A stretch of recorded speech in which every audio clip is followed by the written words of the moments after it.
एक बार आपने इस तरह से फाफड़ा बना लिया ना तो आपके घर में सब तारीफ करते थक जाएंगे। बिल्कुल हलवाई जैसा ही टेस्ट आएगा, एकदम खाने में बनेगा जैसा, एकदम मुंह में डालते ही नरम हो जाएगा। इतना सॉफ्ट ये फाफड़ा बनकर तैयार होते हैं। साथ में आज हम बिना छाछ से हम बेसन की चटनी भी बनाने वाले हैं। इसके साथ बहुत ही अच्छी लगती है। चटनी को आप भजिया, पकोड़े या फाफड़ा गाठिया के साथ भी सर्व कर सकते हैं। इतनी लाजवाब ये बिना छाछ की कढ़ी भी आपके साथ शेयर करने वाली। आप पहले ही बार में एकदम परफेक्ट हलवाई जैसा फाफड़ा घर पर बना सकते हैं। तो चलिए बनाते हैं। तो यहाँ हमें लेना है 1 कटोरी जितना बेसन और थोड़ी सी हल्दी डाल देनी है। जितना हमें अजवाइन डाल देना है। इस फाफड़े के अंदर अजवाइन थोड़ा ज़्यादा होता है, इसलिए मैंने थोड़ा ज़्यादा लिया है। आपको उसका टेस्ट थोड़ा कम अच्छा लगता है तो थोड़ा ज़्यादा कम आप कर सकते हैं अपने हिसाब से। टेस्ट अकॉर्डिंग सॉल्ट डाल देंगे। जितना हमें नमक डाला है ना उतना ही हमें खाने का सोडा डाल देना है। वो नाप आपको याद रखना है। और मोइन के लिए यहाँ हमें ऑयल का इस्तेमाल किया है। 3 चम्मच जितना ऑयल डालकर अच्छी तरह से सारी चीज़ को इस तरह से मिक्स कर देना है।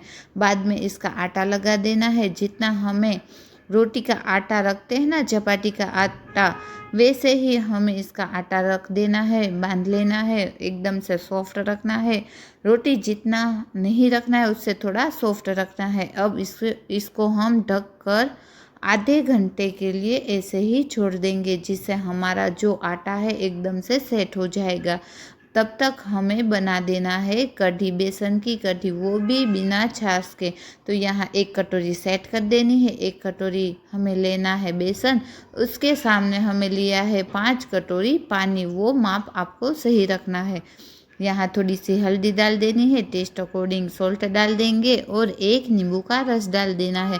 आपको नींबू नहीं डालना है, छाछ वाली बनानी है तो 3 कटोरी छाछ और 2 कटोरी पानी लेकर अच्छी तरह से इसको मिक्स कर देना है। इसके अंदर लम्स ना रहे वो बात आपको ध्यान रखना है।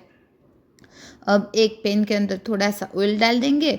सरसों कट किया हुआ, हरी मिर्च, थोड़ा सा किया हुआ सूखा हुआ धनिया डाल देंगे। करी पत्ता डालकर 40 से 50 सेकेंड के लिए इसको रोस्ट कर देंगे। बाद में जो मिश्रण हमें बनाया है ना वो डालने के बाद इसके अंदर हमें डाल देना है 2 चम्मच जितना चीनी। हिसाब से आपके घर में जितना स्वीट खाते हैं ना इतना चीनी डाल सकते हैं। अब 2 से 3 मिनट के लिए अच्छे से कुक कर देंगे। तो लीजिए यहाँ हमारी कढ़ी भी बनकर तैयार है। फाफड़े के साथ ये कढ़ी बहुत ही अच्छी लगती है, तो आप ज़रूर से इसे ट्राई करना। तो चलिए यहाँ हमारा आधा घंटा भी हो चुका है।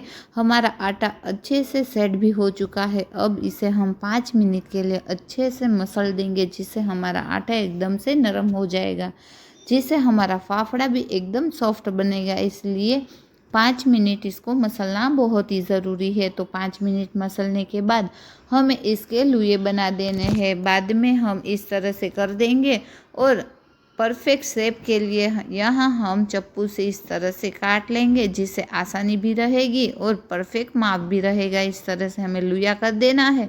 हाथों से साइड का जो पोर्शन है अच्छी तरह से दबाकर इस तरह से हमें फाफड़ा बना देना है। चप्पू की मदद से फाफड़ा को निकाल देना है। बाद में हमें इसे फ्राई कर देना है। तो चलिए इसे फ्राई करते हैं।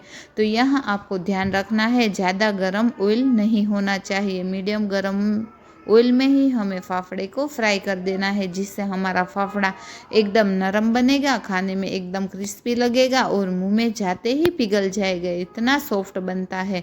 तो यहाँ हमारा गुजराती फेमस फाफड़ा बनकर तैयार है। बारिश की मौसम में ये फाफड़ा ज़रूर बनाना, आपके घर में सबको बहुत ही पसंद आएगा। और एक बार आपने इस तरह से फाफड़ा बना लिया ना तो हफ्ते में 2 बार तो बारिश में बनेगा ही, वो मेरी गारंटी है। तो आज का मेरा ये वीडियो अच्छा लगा है तो एक लाइक ज़रूर